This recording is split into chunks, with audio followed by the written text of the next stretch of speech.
Welcome back again to Big M Research. We'll be taking a look at our latest trade from earlier today in the semiconductor ETF SMH, comprised of all the major semiconductor stocks, selling another out of the money bearish call spread to capture the high IV basically at the highest level we have seen on the semiconductor holders, certainly even higher than last month when we sold one that expired worthless. So let's jump in and take a look, shall we? First of all, here's the scanners. You can see more unusual option activity on SMH.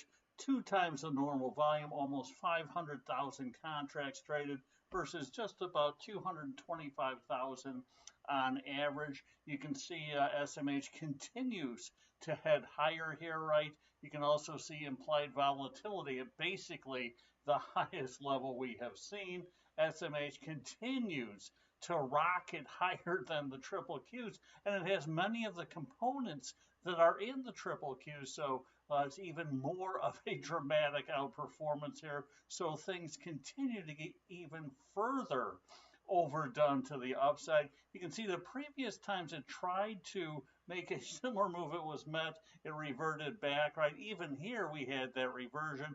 We look for the same here with the SMH starting to maybe underperform the triple Qs, which those have been red hot too. So looking for just a period of consolidation.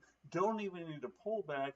The fact that IV is so high means we can get further out of the money for the same net credit. And speaking of IV, here is that 30-day IV again, pushing towards the highest level ever, right? You can see from Thursday to Monday, it jumped to new extremes as well. You can see that certainly IV, which was trading about mid 40s 20 days ago, now at the mid 50s, shows you how much IV has jumped, right?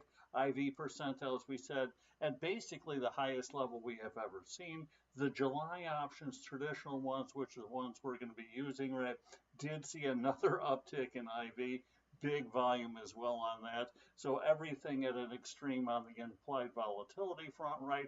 Here's a chart of a 1 year, basically 30-day, 30 delta, slightly out of the money call. You can see how much it has rocketed higher here. At some point, we're going to have a calm down, right? Both on price and on IV. And that's really what we're looking to take advantage of here. The fact that the SMH is at the highest level ever, right?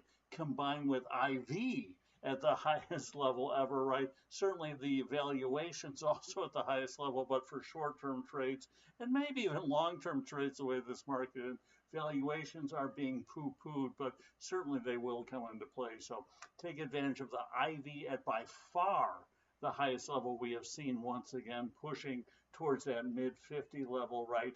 And take advantage of the fact, and we'll see in a second here, that the SMH closed at a new all-time high. So here's the chart on that SMH again, closed at a fresh new all-time high, 668.91, slightly off the intraday high, right? 9-day RSI getting back towards a little bit overbought here. MACD, notice, starting to really flatline. So this is a good gauge of kind of the momentum, right, in the SMH, starting to kind of lose momentum as it heads higher. You can see SMH has been basically above the 20-day moving average for this entire quarter so far. So certainly a push back towards that 20-day moving average, towards that 610 area, wouldn't be unexpected. Bollinger percent B, though, getting overbought over 100 here. And here's that IV again at basically the highest level we've seen. High IV means we can get further out of the money and get the same net credit. So taking a look at our trade, right, similar to one we did for June.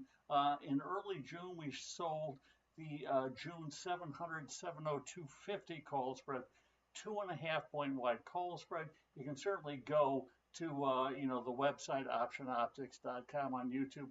Look at that video for the rationale behind it.